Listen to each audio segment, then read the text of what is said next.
Alors ici, je vous montre l'autre solution que j'aurais pu utiliser.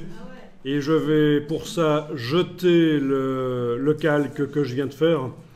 J'en suis donc à l'étape où j'ai la couche alpha, la sélection mémorisée. Donc tout ça pour vous montrer qu'en fait Photoshop est extrêmement souple dans son fonctionnement et on peut arriver au même résultat par différentes manières. Donc ici je vais récupérer la couche alpha avec la touche contrôle, je clique sur elle.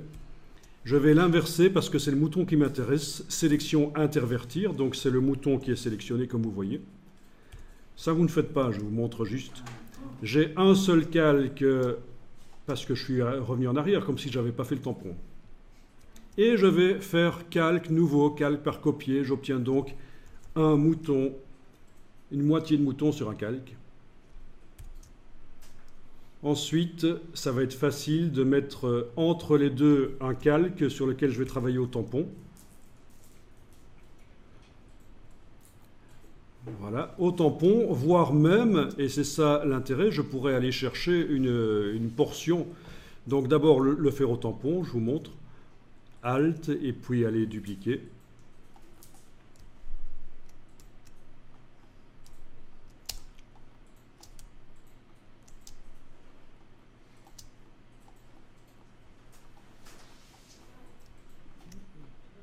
Ok, vous voyez que ça fonctionne. Le principe est un peu différent de tout à l'heure. J'ai un mouton qui est là par-dessus, qui dans le calque d'en dessous a été partiellement effacé, mais comme j'ai gardé une copie de lui au-dessus, voilà. Ah oui, puis il faut toujours la patte. Voilà, ok. Alors, je jette le calque au tampon pour montrer que je pourrais aussi, avec cette technique-là, aller chercher une sélection comme ça sur le côté. Ok. C'est bien le calque d'arrière-plan qui est enclenché. Et demander calque, nouveau, calque par copier. Et puis cette chose-là que j'ai obtenue, je peux la déplacer avec l'outil de déplacement.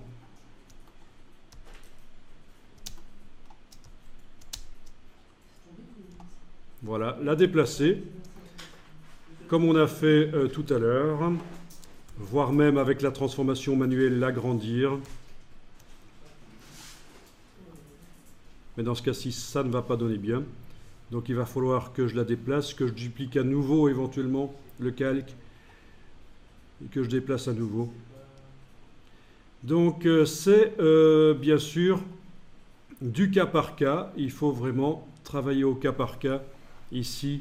Quand il s'agit de retouches comme ça, chaque image étant différente, on ne peut pas vraiment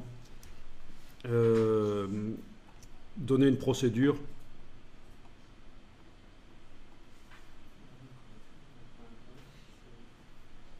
Vous voyez là, comme tout à l'heure, comme on avait fait, quand j'avais fait tout à l'heure le principe de l'extraction d'une partie du décor, eh bien j'ajoute des masques de fusion pour atténuer les bords, pour mieux intégrer. Voilà. Et dans ce cas-ci, c'est pas génial. Il va falloir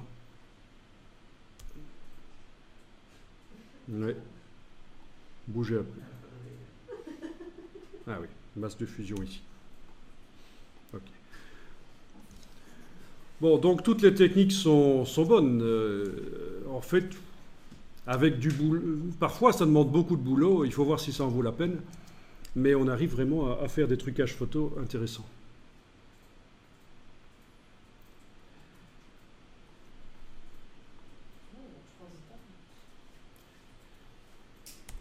Oui, parce que là, j'ai dû le dupliquer 3 fois le décor parce que je ne savais pas les tirer, ça se voyait, les cailloux devenaient tirés.